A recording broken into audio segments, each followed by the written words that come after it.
ஜாதகம் எழுதுனதோட சரி, அதுக்கப்புறம் அதை எடுக்கவே இல்லைன்னு நிறைய பேர் இருப்பீங்க. பொதுவாக ஜாதகம் பார்க்கும்போது சில விஷயங்களை தவிர்க்கணும்.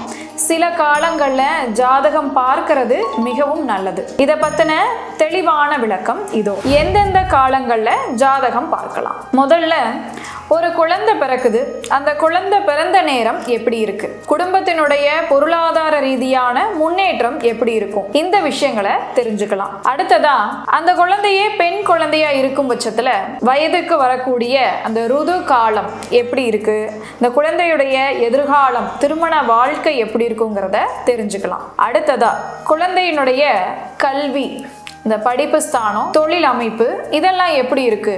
இப்போ தொழில் அமைப்பை பொறுத்து தான் படிப்பு எந்த துறைகளில் தேர்ந்தெடுக்கலாம், அவங்களுடைய தொழில் அமைப்பு எந்த மாதிரி இருக்குது, தொழிலுக்காக அது சம்மந்தப்பட்ட கல்விகளை நம்ம தேர்ந்தெடுத்துக்கலாம். இப்போ கல்வி, தொழில் இது சம்மந்தப்பட்ட தேர்வுகளுக்கு ஜாதகம் பார்க்கறது அவசியம். அடுத்ததா திருமண காலம்.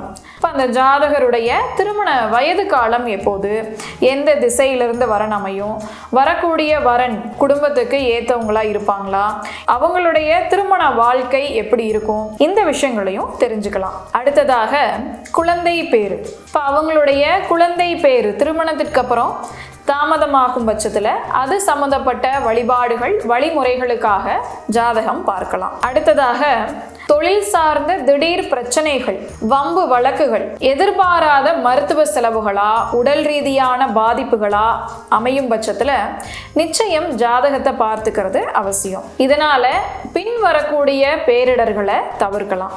ஜாதகம் பார்க்கறதுக்கு உகந்த நாட்களா புதன்கிழமை, வியாழக்கிழமை, வெள்ளிக்கிழமைகளை எடுத்துக்கலாம். அதுவே கண்ணில்லாத நாள் அப்படின்னு சொல்லக்கூடிய அமாவாசை நாளில் பார்க்கிறதும் தவிர்த்துக்கிறது நல்லது. வருடத்திற்கு ஒரு முறையாவது ஜாதக பலன்களை பார்த்து கொள்வது அவசியமாக இருக்கும். வாழ்க வளமுடன். வணக்கம்.